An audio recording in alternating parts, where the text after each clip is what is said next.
Buenos días. Hoy presentaremos la historia de la neuropsicología desde el siglo V a.C. hasta la actualidad, para comprender el desarrollo de esta ciencia a lo largo del tiempo y cómo es que esta historia nos ayudó a llegar hasta aquí. Nuestro equipo está conformado por Andrea Martínez, Kenia del Pozo, Sofía Cervantes y su presentadora Eglaim Urzúa. Comencemos. En el siglo V a.C.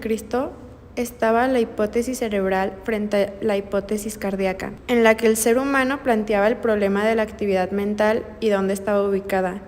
Utilizaban varias técnicas neuroquirúrgicas como la craneotomía, que se basa en operación en la que se hace un pequeño orificio en el cráneo y se extrae un pedazo de hueso del cráneo para mostrar parte del encéfalo. Estas técnicas fueron utilizadas en el antiguo Egipto para sacar los malos demonios de las personas que tenían enfermedades mentales. Hipócrates de Cos y Alcmeón de Crotora situaron que los sentimientos venían del corazón y toda la parte intelectual del cerebro. Frente a esta creencia inició la hipótesis cerebral, a la cual se unió Platón, diciendo que la parte racional venía del cerebro.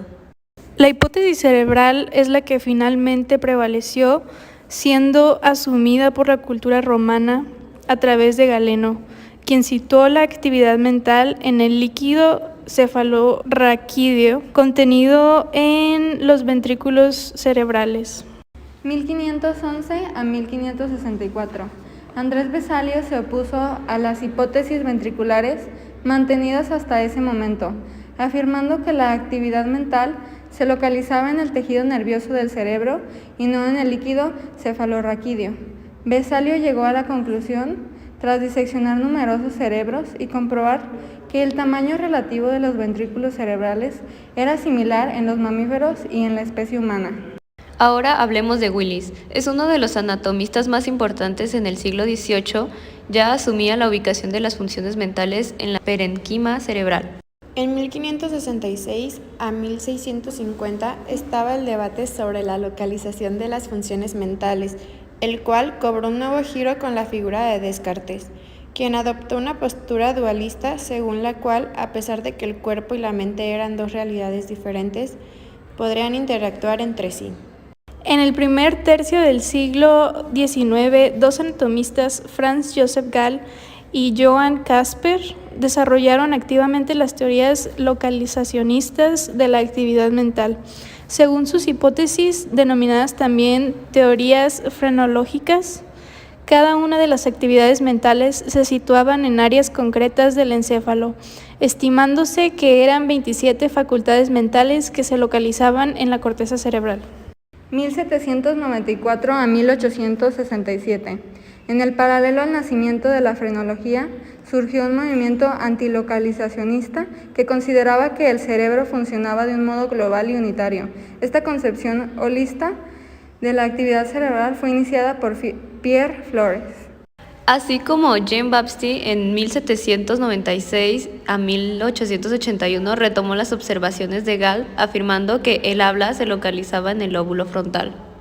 En 1825, Jean publicó Tratado Clínico y Fisiológico de la Encefalitis o Inflamación del Cerebro, en el que incluye uno de los primeros estudios sobre la localización de las funciones cerebrales.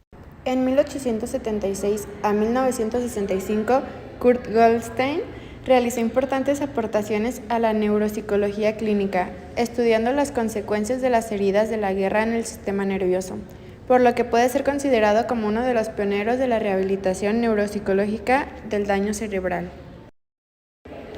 En 1861, Ernest Auburtin demostró que la presión de los lóbulos frontales al descubierto, sin el cráneo, produce un paro afásico transitorio.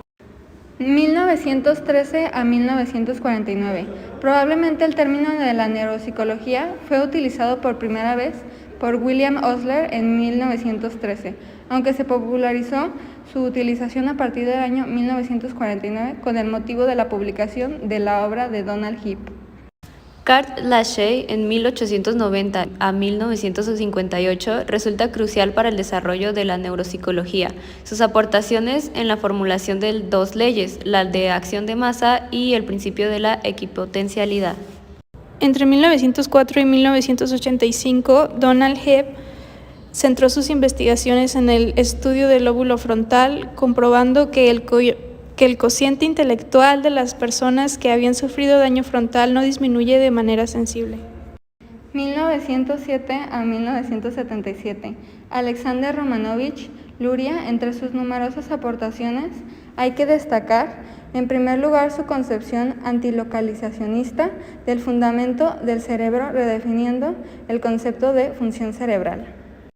Hablando de la neuropsicología dinámica, como afirma Rourke en 1983, las dos concepciones anteriores de la neuropsicología son estáticas y en ocasiones irreconciliables, ya que no profundizan en el estudio conjunto de las relaciones conducta-cerebro. Por esta razón, desde hace algo más de décadas, se ha empezado a desarrollar una nueva concepción de la neuropsicología, con un signo más dinámico e interactivo.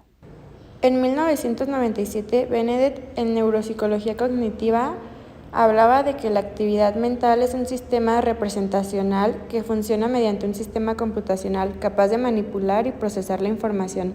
Los neuropsicólogos cognitivos centran su atención en el estudio de la naturaleza de las representaciones internas, mediante el análisis pormenorizado de los procesos que median en la resolución de problemas, tratando de construir un software del funcionamiento psicológico humano.